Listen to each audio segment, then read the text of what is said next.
90 நாட்கள் தண்டால் சவாலில் இன்னைக்கு நாள் 28ங்க. காலையில் வேப்பங்குச்சியில் பல்ல தச்சிட்டு அருமையாக அப்படியே லைட்டாக ஒரு வார்ம் அப் போட்டோங்க. வார்ம் அப் போட்டால் தான் நல்லாயிருக்கும். அப்படியே லைட்டாக ஒரு போஸை கொடுத்துட்டு புஷ்அப் போட ஸ்டார்ட் பண்ணிட்டோம். இன்றைக்கி கொஞ்சம் ஸ்லோவாக தான் ஸ்டார்ட் பண்ணேன். ஏன்னா ஸ்லோவாக எடுத்தால் தான் நல்லாயிருக்கும். ஃபாஸ்ட்டாக எடுக்கிறத விட நம்ம ஸ்லோவாக நிதானமாக எடுக்கணும். அப்போ தான் நம்மளோட மசில் எல்லாமே கரெக்டாக ஆக்டிவேட் ஆகும்.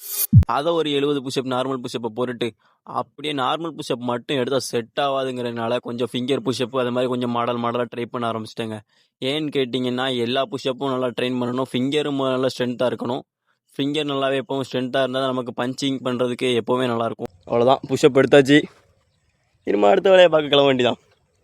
நேராக அங்கேருந்து கிணத்து வந்துட்டு மாடலாக ஒரு குதியை போட்டுட்டு அப்படியே லைட்டாக வாட்டரில் பஞ்சிங் மாதிரி ட்ரை பண்ணிவிட்டு அப்படியே ஹேண்ட்ஸ் அண்ட் புஷ்அப் லைட்டாக ட்ரை பண்ணுவோம் பார்த்தேன். நம்மளால் ஒரு 2-3 செகண்டுக்கு மேலே நிற்க முடியல. வராத படிப்பா வா வான்னா எப்படி வரும்?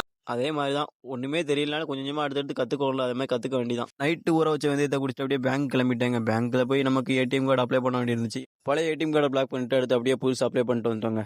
நமக்கு பேங்க்கில் ஒரு அண்ணன் தெரிஞ்ச அண்ணன் இருந்தனால வேலையெல்லாம் சீக்கிரமாக முடிஞ்சிருச்சு. அப்படியே வார வேலையில் ஒரு ஐஸை பார்த்து நமக்கு ஐஸ்னால் ரொம்ப பிடிக்கும். அதை அப்படியே வாங்கி சாப்பிட்டுட்டு பிஸ்ட் லெவலாக இன்க்ரீஸ் பண்ணணும் அப்படிங்கிறதுக்காக நல்லா வாழைத்தண்டில் பஞ்ச் பண்ண ஆரம்பிச்சிட்டேன்.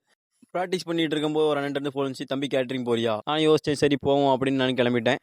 அதுக்கு நம்ம நல்லா ட்ரெஸ் எல்லாம் மாற்றிட்டு பையா அப்படியே நிறையா பிடிச்சிட்டேன். மிலிட்ரி ஓட்டர்கிட்ட போக சொன்னாங்க சொரண்டையில். அதுக்கிட்ட போய் அப்படியே நடந்து போயிட்டே இருந்தேங்க.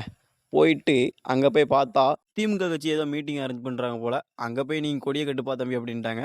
சரி ரைட்டு, நமக்கு எல்லாமே வேலை தானே. நம்ம சின்ன வயசுலலாம் அந்த மாதிரி கட்சிக்கு அங்கே போகும்ட்டு அங்கங்கே கொடியை தூக்கிட்டு அலைஞ்சோம். இப்போ கொஞ்சம் விவரம் தெரிஞ்சிருச்சு. இருந்தாலும் எங்கே போனாலும் வேலை பார்த்தா தான் காசு. அதனால் வேலை பார்த்தே ஆகணும் அப்படிங்கிறதுனால வேலை பார்க்க ஆரம்பிச்சிட்டோம். அப்படியே ஒரு வழியாக எல்லா வேலையும் முடிச்சிட்டோங்க. முடிச்சுட்டு அது எல்லாத்தையும் வண்டியில் ஏற்றி விட்டுட்டு நம்மளை வேலைக்கு கூப்பிட்ட பிறகு அப்படியே வேலை முடிஞ்சிச்சு அப்படின்னு சொல்லி பையன் அங்கேருந்து கிளம்பி. அதுக்கப்புறமா எங்கள் வீட்டில் ஈவினிங்கில் சாம்பார் வடகரை ஹரி பிரியாணி வாங்கி வச்சுருந்தாங்க. சரி அப்படின்னு அதையும் ஒரு கட்டியாச்சு.